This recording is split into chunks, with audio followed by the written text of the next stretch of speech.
speech is the vocalized form of human communication. It is based upon the syntactic combination of lexicals and names that are drawn from very large vocabularies. Each spoken word is created out of the phonetic combination of a limited set of vowel and consonant speech sound units. These vocabularies, the syntax which structures them, and their set of speech sound units differ, creating the existence of many thousands of different types of mutually unintelligible human languages. Most human speakers are able to communicate in two or more of them, hence being polyglots. The vocal abilities that enable humans to produce speech also provide humans with the ability to sing. A gestural form of human communication exists for the deaf in the form of sign language. Speech in some cultures has become the basis of a written language, often one that differs in its vocabulary, syntax and phonetics from its associated spoken one, a situation called diglossia. Speech in addition to its use in communication. It is suggested by some psychologists such as Vygotsky is internally used by mental processes to enhance and organize cognition in the form of an interior monologue.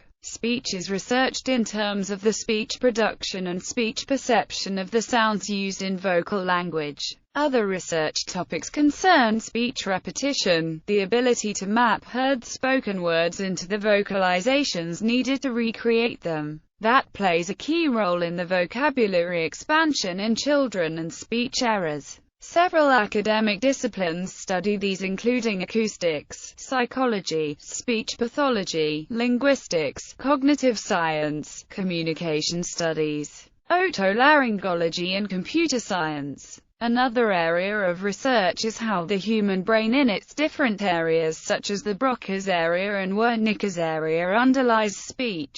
It is controversial how far human speech is unique in that animals also communicate with vocalizations, while none in the wild have compatibly large vocabularies. Research upon the nonverbal abilities of language-trained apes such as Washoe and Kanzi raises the possibility that they might have these capabilities. The origins of speech are unknown and subject to much debate and speculation. Production. In linguistics, manner of articulation describes how the tongue, lips, jaw, vocal cords, and other speech organs are involved in making a sound make contact. Often the concept is only used for the production of consonants. For any place of articulation, there may be several manners, and therefore several homoorganic consonants. Normal human speech is produced with pulmonary pressure provided by the lungs, which creates phonation in the glottis in the larynx that is then modified by the vocal tract into different vowels and consonants. However, humans can pronounce words without the use of the lungs and glottis in allaryngeal speech, of which there are three types: esophageal speech, pharyngeal speech and buccal speech. Perception. Speech perception refers to the processes by which humans are able to interpret and understand the sounds used in language.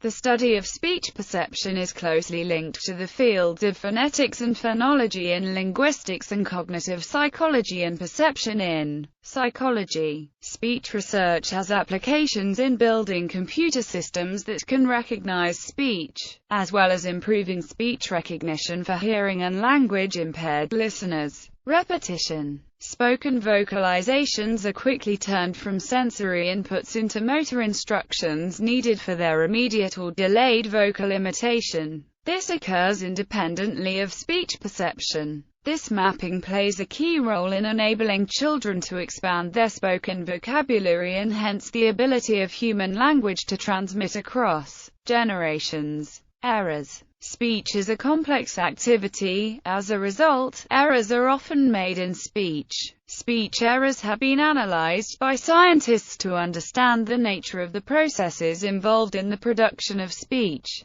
Problems involving speech. There are several organic and psychological factors that can affect speech.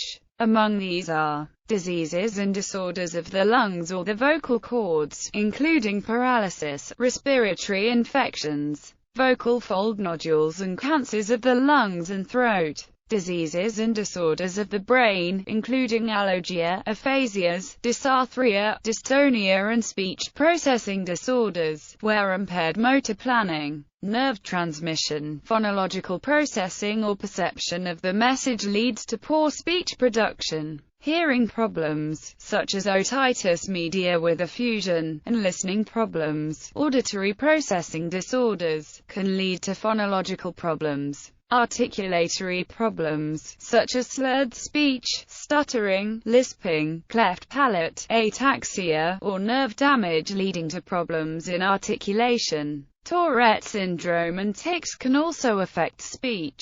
In addition to dysphasia, anomia and auditory processing disorder can impede the quality of auditory perception, and therefore, expression. Those who are hard of hearing or deaf may be considered to fall into this category. Brain physiology. 2 areas of the cerebral cortex are necessary for speech. Broca's area, named after its discoverer, French neurologist Paul Broca, is in the frontal lobe, usually on the left, near the motor cortex controlling muscles of the lips, jaws, soft palate and vocal cords. When damaged by a stroke or injury, comprehension is unaffected but speech is slow and labored and the sufferer will talk in telegrams. Wernicke's area, discovered in 1874 by German neurologist Karl Wernicke, lies to the back of the temporal lobe, again, usually on the left, near the areas receiving auditory and visual information. Damage to it destroys comprehension. The sufferer speaks fluently but nonsensically. Some researchers have explored the connections between brain physiology, neuroscience, and other elements of physiology to that of communication.